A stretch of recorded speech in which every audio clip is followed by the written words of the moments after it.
technique qui vient du Japon. Vous avez rencontré une grande spécialiste de cette discipline. Et vous allez entendre dans le sujet, en fait, ça chante aussi. C'est une céramique qui chante, parce que cette technique, elle s'appelle le raku. Ça vient du pays du soleil. Le raku? Raku. Raku. Oui. Les Japonais disent que c'est le bonheur dans le hasard. Pourquoi ? En fait, c'est la cuisson de la céramique qui détermine tout. C'est un peu... Il y a une sorte de magie. Vous comprendrez dans le reportage. Le secret du raku, c'est la cuisson, c'est ça? Oui, c'est la cuisson, exactement. Et Fabienne Lostis, que nous sommes allés voir à Montsartou, elle s'équipe comme une cosmonaute quand elle va sortir ses pièces de son four. Regardez, c'est rigolo. Ah oui, c'est impressionnant. Et en fait, elle fait pas des bols ou des choses comme ça, d'objets usuels. Non, elle travaille avec des décorateurs pour vraiment sortir des plaques.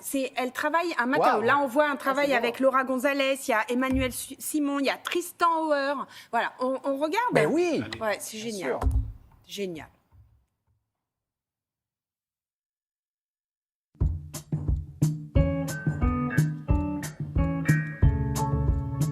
Au départ, j'étais maître nageur, j'étais pas du tout dans la partie. Et un jour, je suis tombée amoureuse d'une théière en raku. Ne pouvant pas me l'acheter, j'ai décidé d'apprendre. Donc, je suis allée dans des cours du soir, puisque j'avais un autre travail, j'avais des cours du soir. Et puis, je me suis mis petit à petit au raku. Alors, le raku, c'est une technique japonaise et qui se différencie des autres à la dernière cuisson, qui est une cuisson au propane.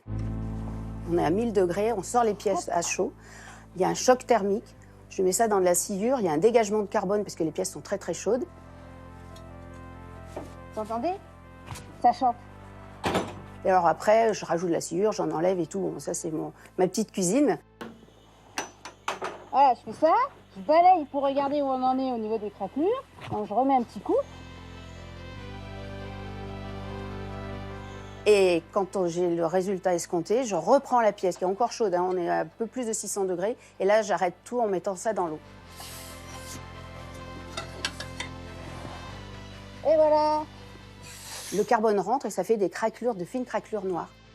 La base, c'est un grès, et c'est de la céramque que nous, on façonne à notre façon. J'ai fait faire une terre spécifique qui me permet d'avoir des pièces assez fines, et du coup, on peut faire les pièces que l'on veut. Ça, c'est le même émail. C'est le même émail de là à là. Celui-là, on l'a eu par hasard. C'est le même émail? Oui. Comment ça peut passer de là à là? La cuisson? Oui. C'est très joli. C'est très joli, même les bulles sont belles. Nous, on fait des objets et les décorateurs s'en inspirent. Donc c'est quand même gratifiant parce que des fois, on a de très bonnes idées. De travailler aussi en collaboration avec des architectes.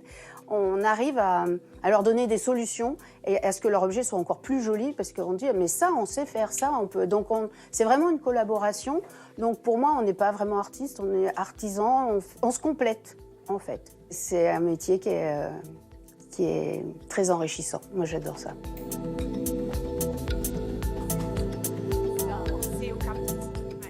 Ah c'est beau. Oh, c'est beau, alors, ce qu'on vient de voir là, ce comptoir, c'est le desk qui a été dessiné par Tristan Auer, réalisé par Fabienne Lostis, et c'est la réouverture et la rénovation de l'hôtel Carlton à Cannes. Voilà, donc elle est de ces aventures-là aussi. Et elle a un atelier où elle transmet tout ça, parce que je ne peux pas m'empêcher de le dire. Je suis désolée, ça sort de ma bouche. Les jeunes allaient vers ces métiers-là. Point barre.